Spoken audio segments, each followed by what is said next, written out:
Another round of yay or nay, Lock. You ready? I thought you did this with everyone, and here I found out it's just for me. This is your special. This is your time. It's all about you, man. I'm ready to go. The University of Kentucky will not win any of its remaining marquee games against Missouri and Florida. They play the Tigers in College Game Day at home with Florida. Do they win any of those, Locke? I'm going to say nay to the not winning. They're going to win one of those. And frankly, I'm not impressed with Missouri. I know they've been battling injuries and everything else, but they kind of strike me a little bit as a one- or two-man team. So I think it's very capable they can win there. And, you know, you don't rule out a Florida win at home. One of those three. I don't think that Florida's just – Florida, to me, might be the best team in the country. Yeah. I mean, I don't think they're going to beat Florida, but Missouri, I think, is reasonable. But that's the thing. When people were talking about UK and this and that, and they kept thinking all the games they might possibly lose, they'll jump up and surprise you. They'll probably lose a game they shouldn't lose, but they'll probably win a game they shouldn't win. Right. That's just a young team. Kyle Wiltshire should make first-team All-SEC, Lock. Yay or nay? I looked it up. 16 points, 5 rebounds in his last 5 conference games. I'm going to have to say nay on that for a little bit because he's still defensively such a liability. Although I was impressed that Cal played some zone last night. I've been getting on him for being too stubborn. He played zone. But Henderson wasn't in the game. Exactly, which was smart. Wiltshire offensively is a beast. He's still not grabbing quite enough rebounds, and he's still not a two-way player for you. And we have a limited sample size in these last 5 games. If he averages 15 a game, though, in SEC play for the whole year, then without question, first team. But UK's got to win some more games, and he's got to play some more D. Nerlens Noel is a better shot blocker than Anthony Davis. Yay or nay? I mean, I'm going to say nay, but you're giving me to after one of the great shot blocking games of all time. What I loved about Davis was his ability to block the shot and keep it in play, although we're seeing an example here that Noel has that ability too.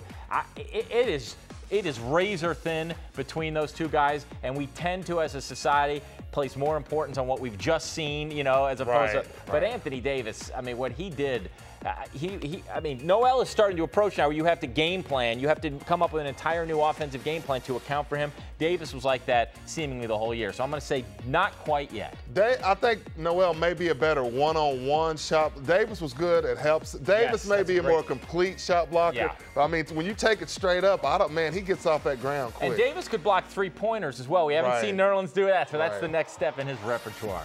Next, Kevin Ware has played his last game for the University of Louisville. Yay or nay? I say nay. I've seen Derek Character come back and forth on this roster with U of L. Rick has a short trigger, short patience for suspending guys, but then he's been known to bring them back. Now, will Kevin Ware be on the team next year? We were talking about that off air. I'd be shocked because it's clearly just not a good fit right now. But look, it's a combination of you don't want to, run a kid off for the entire year, but they need him. I mean, let's not pretend. Tim Henderson, I mean, he can't, and he did fine the other night, but you don't want to have to play him 20 minutes a night every game. And that goes into coach's decision. They can say it doesn't, but when you need a guy, you're gonna be a little bit more likely to bring him back. So he'll be back, but hard to imagine he's part of the team next year. Next, Peyton Siva should have the ball in his hands exclusively at the end of games for U of L. Yay or nay, Lock?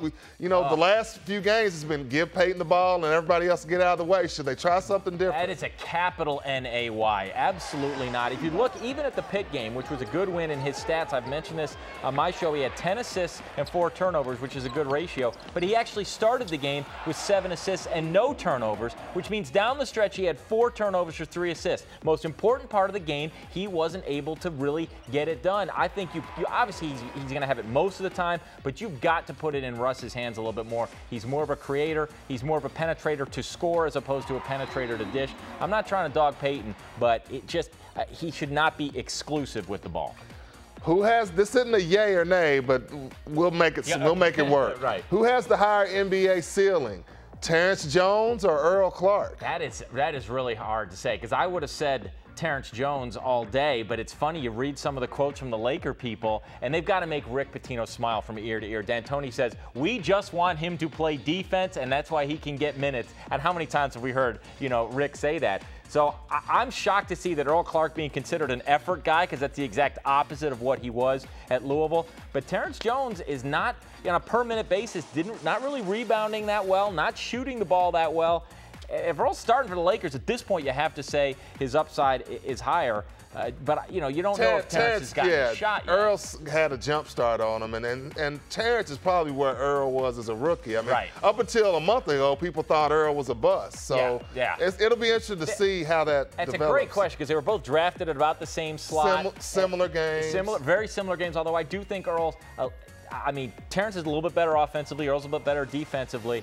In terms of ceiling, I guess who makes more shots? I'll have to look at their outside, their kind of jump shooting percentage would really answer that question. And Rick would probably, the better Earl does, the better for Rick. I mean, because he doesn't have a lot of NBA juice to sell to recruits at this point. Exactly. So a guy doing well for the Lakers. And especially doing well because he's playing defense, which is what Rick always preaches. Next, Ray Lewis is the most polarizing athlete of our generation, Lock. Yay or nay?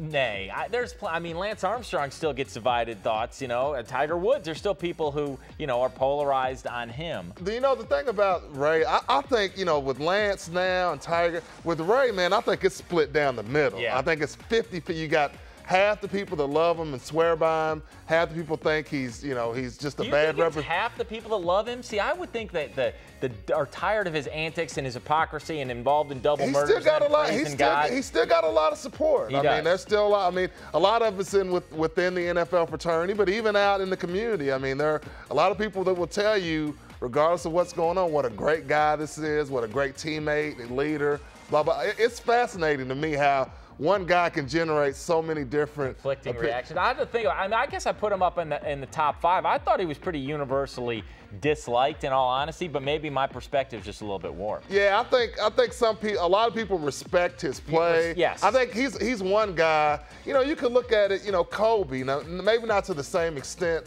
I'm not a Kobe fan, but he's so good. Right. I mean, at some point, you just got to tip your hat and say, this guy, you got to give it up to him. Ray, I think, is kind of similar. I think a lot of people look at the off-the-field stuff, but a lot of people look at what his teammates say about him. And that's a good gauge. You know, the only thing is when he talks about, he makes quotes and he's like, blah, blah, blah, humility, humble. I don't know that Ray necessarily knows the definition of that word. Yeah, and I mean, and the whole preacher man thing wears me out a little bit. But I mean, you know, obviously we've heard a lot about him this week. He's even, you know, I thought the Harbaughs would be the story.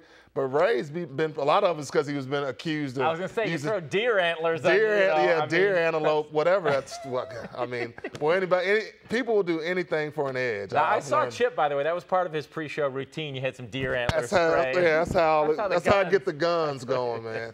Finally, just for you, Locke. Tiger Woods is back, baby.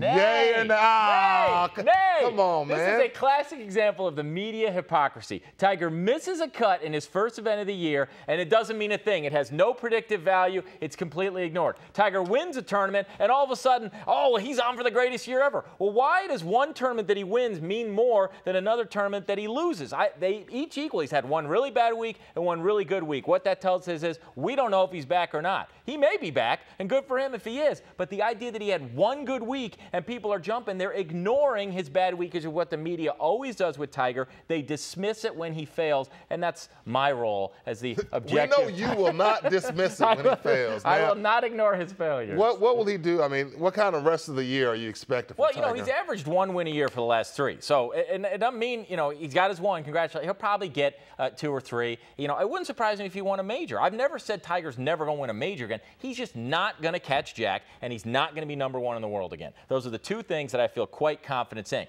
Nothing wrong with being #2 in the world. Tiger Woods could be Luke Donald-like, and there's nothing wrong. You can get paid, you can be worshipped and everything else, but let's just keep it in perspective. His days of dominating golf is over. To me, they are. Thanks for joining me, Locke.